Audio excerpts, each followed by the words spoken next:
everyone. Welcome to Build. I'm your host, Brittany Jones-Cooper, and today I'm sitting down with Marchánt Davis. He's here to talk about his new movie, The Day Shall Come, about a local preacher named Moses who's offered a big payout that will save his family from eviction. But what he doesn't know is that the FBI has provided the money as part of a larger plan to turn him into a criminal. Marchánt Davis plays Moses, and he's here today to talk about the film. But first, here's a trailer. Prepare ye, for the day that approaches is the day of the great revolution. Are you ready to rule? We are ready to rule.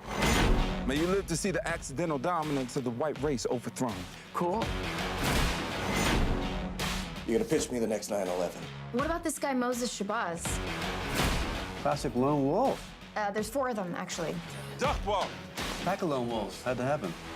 My mission is to change the lives of poor people without the gun weapon. Let's offer this Moses Shabazz some funds. He could set up a meeting with a rich ISIL sheikh. Perhaps your army needs weapons? No, we don't believe in guns. If necessary, we'll call on the dinosaurs. At the sound of a trumpet, they will come to our aid. I think he's delusional. Yeah, schizophrenia plays. You being played, Mo. What if I'm playing them? Whoever it is playing me. Could you pay someone to inform upon themselves? You want to inform on yourself? Would you be interested? He's got the threat signature of a hot dog. Peace, brothers. Jihad has no off switch. Next thing you know, the Statue of Liberty's wearing a burqa, and we've beheaded Bruce Springsteen. Just get him back out there to blow up a skyscraper, or I'll drop the case. Okay, so we have to get him a fake nuke. I'll take a better idea if you got one. How about not selling nukes to Nazis? Uranium to put hair on your chest and make it fall off. I am just a guy talking to another guy, trying to send a third guy to jail. I'm calling in a full arm response. Shit, a pineapple. He's unarmed! Unarmed black man, unarmed white man. Which one's more likely to have the gun? I'm gonna be sick. It's just the horn they used to summon the dinosaurs. You think this gonna work out? Put your hands together for Marchánt Davis. How you doing? I'm good. I'm good. Your energy fills a room. Do you get told that a lot? Well, thank you. Yeah, you just, right? He's just like smiling and happy, and you have a lot to be happy about. There's a lot of really positive things going on for you. So just first, congrats on all of that. We'll get into it. Thank you. I got to check out this film, and I talked to Danielle Brooks and Anna Kendrick earlier. It is such a funny film. I mean, Americans, I don't think, do satire quite like the British, and Chris is a genius. And it's the dialogue and everything is so biting and sharp, but obviously there's this bigger, really serious message, and you really have to ride the ride to the end to, I think, get the full heart of it. And so it just keeps you interested throughout. Yeah. Is that what first drew you to it, was just how kind of complex it is? Well, I'm gonna be honest. What first drew me to it was the director, because I didn't get the script until I got the job. I know.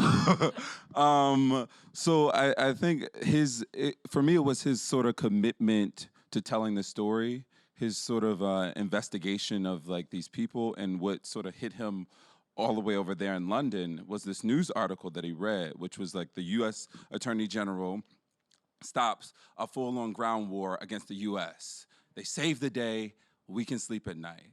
2 years later, he meets a guy who was at that trial, only to find out that there were these 7 construction workers who said they were going to ride into Chicago. Yes, you know this. Chicago, the south side of Chicago, on horsebacks. And so there was this informer who gave him some money, or wanted to give him some money, and they needed money. But the thing is, they had no guns, they had no horses, and most importantly, they had no money. Yeah. And so these guys right threw a bunch of ideas until this informant was happy, and they took him down. Yeah. And so all of them went to jail and were prosecuted as terrorists.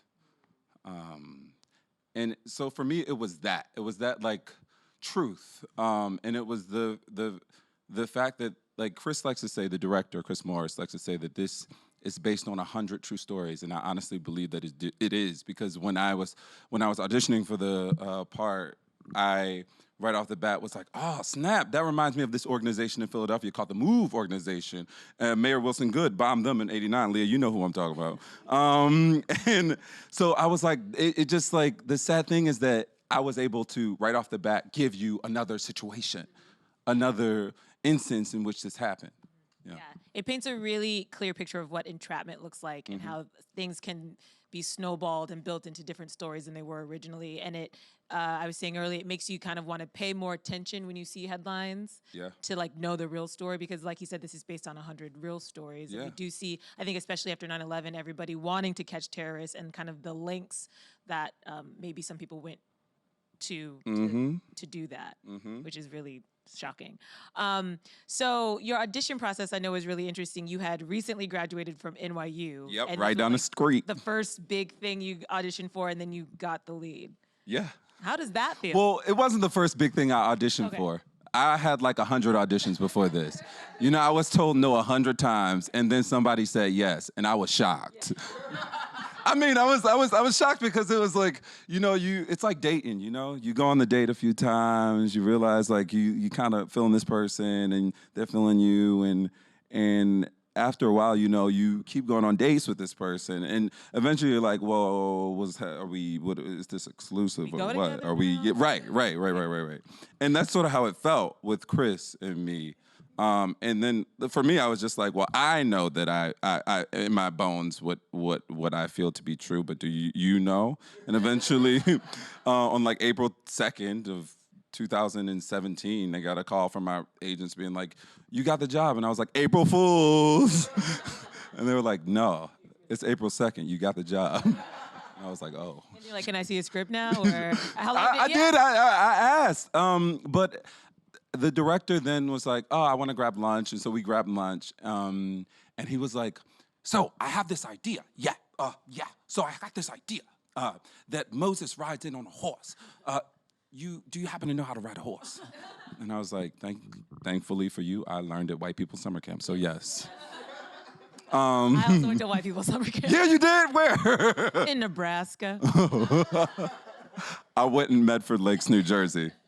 We should talk I think about I won, though. Nebraska? Yeah. No, you definitely won. Okay. Jersey. What was it like working with Chris? Because Chris Morris is this amazing brain comedian. Over in England, though, he's known for his kind of controversial, provocative take on things, satire that maybe American audiences don't always get. Was that something that was really exciting, or did you ever get nervous in the process? Did I get nervous in the process? Yeah, just because we're talking about domestic terrorism with humor, essentially, and some people might take that the wrong way. Well, you know, I'm gonna be honest. I didn't know this was a comedy until I saw it. You know, I read it and I was like, I'm Black in America, yes. You know what I mean? Like, I didn't realize it was a comedy. We were in London doing some press a couple days ago, and the woman said, you know that line at the end where he goes, unarmed black man, unarmed white man, who's more likely to have a gun?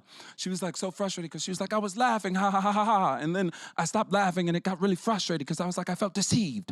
And I was like, well, I never laughed at that line. I never found that line funny. In fact, I found that line to be, according to whom? Who has a gun, according to whom? But that's what's so interesting about this is that there are moments where I think people will laugh and they'll be like, wait. Yeah. You know, that there's a lot of truth in the laughter. Yeah, there is a lot. It's sometimes, I think, the best way to approach a subject like this, obviously. Facts. You know, Chris said the other day, and I thought it was kind of brilliant. He said to this woman, he goes, you know, and I think drama is just a lazy form of a comedy. And I was like, that is a very interesting thing to say. Because I think he feels like it takes a lot more work to write a comedy than it does to write a drama. Especially one this smart. I mean, it's really smart. Yeah. Let's talk about Moses, because from the outside, this is a man who is trying to lift up low-income Black people and empower them to fight their white oppressors. But who is he deeper than that? You know, because that's what he looks like from the outside, but who is he really? Moses, at his core, is a family man. He's a very sensitive, vulnerable man who is trying to save his wife, save his family from being evicted. And I think he goes through a series of things that he thinks would work, and along the way he gets, I would say, slightly corrupted, maybe one would say he gets slightly corrupted. But at his core, he loves his wife. He loves Venus, Danielle Brooks. I mean, what's not to love? He loves her. And he loves his family. He loves his daughter. And he is fighting to try to save them, to try to give them a home, to try to give them space to be. And he talks about the nonviolent part of his mission, where he doesn't want guns or anything like that. But then at the same point, he's super naive. And there is a mental illness component that is sort of mentioned, but it's not a leading trait for him. So what were the conversations with Chris about how this man is navigating this world, given maybe who he is mentally as well? All right, I'm gonna be real. Yeah. I actually don't think he has any mental illnesses. I think he's a visionary, actually. He sees the world in the way he wants to see it. He's like the ultimate optimist. You know what I mean? He doesn't know how to fail. He doesn't know what failure is. Where there's a no, he sees a yes, or he finds a yes. In any way he can. He's a fighter. And so I remember when Chris introduced that idea, I sort of was like, I get it, but I think that's what like the world puts on him rather than like what he actually feels or experiences. And you see him working with his wife in their home, and obviously those things are less of an issue, right? He's able to navigate this space with his wife and be perfectly fine, right? So you may be onto something. Yeah, I mean, I did it, so. You guys filmed this in the DR, right? Yeah, we shot in the DR. It was hot. Yeah, it was is very in the DR. hot. When did you? What month was it? It was in the dead of summer. It was like June to August. It was very, very hot. I mean, you probably talked to Danielle about this. She was like, she always had our fan. She's so funny. She's amazing. What was it like building chemistry with her? It was like coming home. You know what I mean? It was like it felt like when we first got to set that we had known each other our whole lives. We both went to drama school here in the city. So She went to Juilliard, right? Yeah, she went You to Juilliard. I went to NYU grad acting. And we sort of have a lot of the same professors. And so one of her teachers was actually there as a dialect coach, a voice coach on the film. And so we spoke the same language right off the bat. And we just like jumped in, guns blazing, and ready to play. Yeah. She's great to work with. Was there any improv, or was that it's all scripted? Oh, no, there were moments. There are a lot of moments, actually. Chris is like one of those wonderful directors where if he sees something's like working or not working, or he wants to like sort of elevate a moment, he'll throw things out from behind the camera. He's like, keep doing it. Just give it to me a few times. And sometimes he will just like forget everything we did and create a new scene. Like one day, I was in my trailer, and a PA comes in and it's like, here's your scene for the afternoon. And I go, oh, you mean for tomorrow? And he goes, no, for later on today. And I was like, wait, what? He was like, Chris rewrote it. And I was like, oh, dope. Danielle! So I read Danielle's trailer, we looked over and we started doing it. And like, he's just one of those directors who, he likes the process to be alive. And it's really an exciting way to work. And I mean, a lot of the actors in it are, I mean, some of them are comedians. Some of them are just like very, very funny people. Jim Gaffigan, James Adomian, Kayvan Novak. I mean, everybody's funny, but Jim specifically, I remember a moment where he was just like, you know what? I think there's a missed opportunity here. Oh God, That's a good Jim. No, he was like, I think it's a missed opportunity here, and he would just like ask for permission from Chris to like try something, and they would do it. And that was the way we like worked. And then there were moments in which Chris was like, just go down the rabbit hole. Like there's the scene between me and Anna where I like there's a section in which I'm sort of trying to work it out in my head, and I just start to go down the rabbit hole. And we improvised like 2 of those takes, and he ended up using one of them. Oh, really? Yeah. Is this the first meeting across the table? Yeah. Where you think like something crazy is going to happen, but the sad thing is they're both powerless within the situation. That's why it's so interesting to watch, because it's like a fumbling kind of on both sides. You know what I mean? And it's how did we get to this outcome? Why didn't people stop this at so many places down the line? But again, there's the reality in that. I also want to like give you a note for your physical comedy in the film. Was that the first time you really got to like use props and, you know, like you had like a bathtub over you? Oh my God. I was you like forget physical about comedy. For a second, I was like, that whole. Just all the workout stuff, like the squats and the group. You're giving workout away a things. lot, though. That was in the trailer. It was. Some of it was in the trailer, but not the Y'all were bathtub. paying attention. You saw him working out. Well, I had to remind you of the bathtub. I know. I forgot about. You don't know where the bathtub is. No, it's because we filmed so long ago. You know, you do films and like, then you go and do the rest of your life.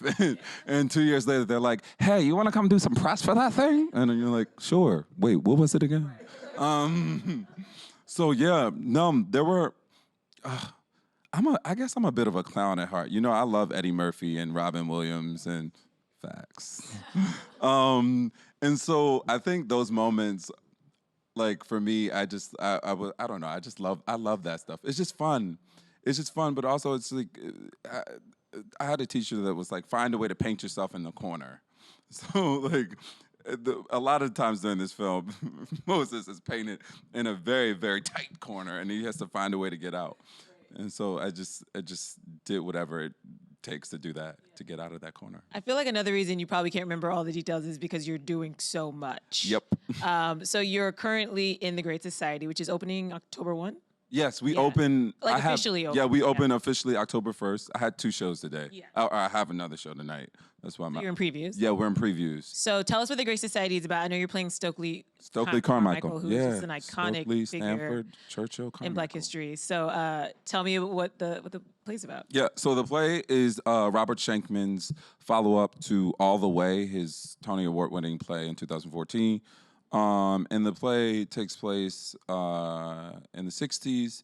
It's about LBJ and his landslide win and then 4-year term and decision not to run for a second term. I play Stokely Carmichael. And it's so funny. Like, you think that, like, some of these things, these ideas, these themes of entrapment or whatever are, like, new to, like, this era. And then you go back 50 years, 64, where are we? 20? Not that long ago. Yeah, not that long ago. Exactly. And you're like, oh, like there are laws and systems in place in order to like target marginalized people.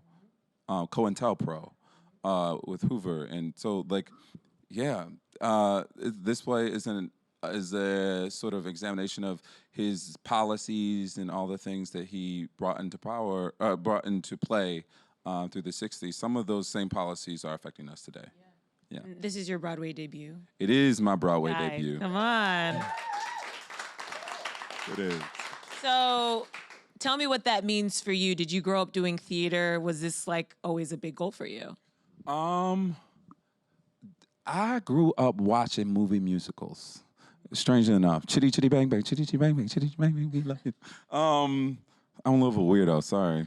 I am too, it's okay. Fine. You're in good hands here. Yeah, okay, great. So like for me, it was like I grew up watching movie musicals and things like that. So I always had like a love for like the like big stories, like these like big outrageous stories, these like big imaginative worlds.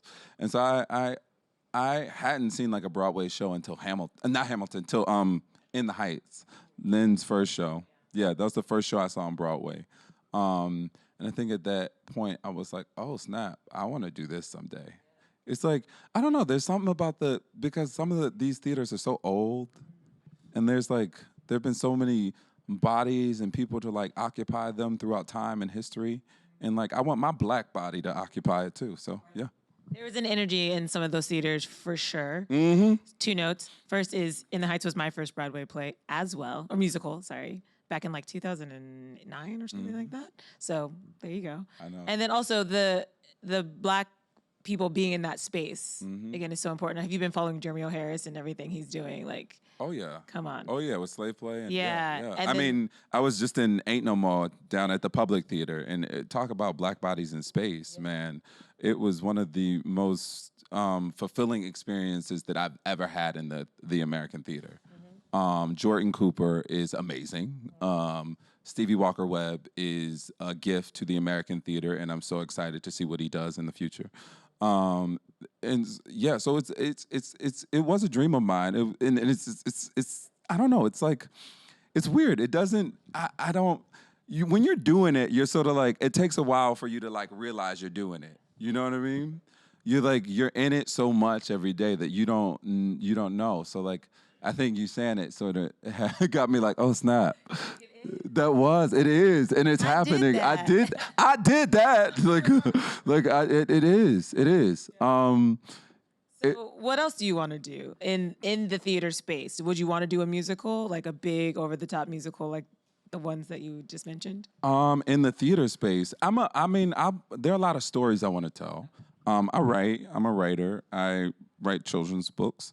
So there's something that I'm mixing up and stirring around right now that will be in the ether very soon. You're being so cagey. Okay. Yeah, aren't I? It's a little weird, right? I don't know why. But just because it's like, the ink ain't dry yet. So, yeah. So I write. I think I just want to continue to tell stories that are provocative, stories that like highlight, honor, and respect Black bodies, stories that respect Black women and honor and lift them up. Yeah. I mean, I would love to be in the theater, but I would also love for people to be able to see my work. Yeah. And sometimes it's kind of tough in the American theater because it's not as affordable as it can be or should be. And also it's not as accessible, so they don't like truly market to like all audiences and all groups of people.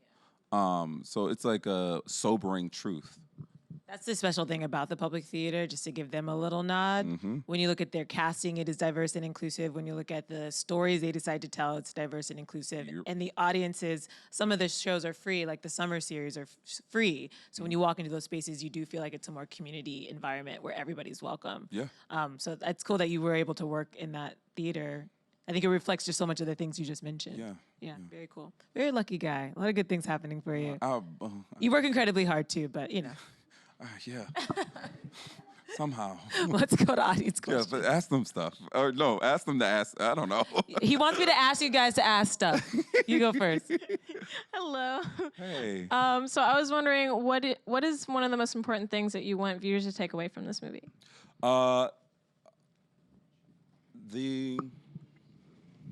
There are two things.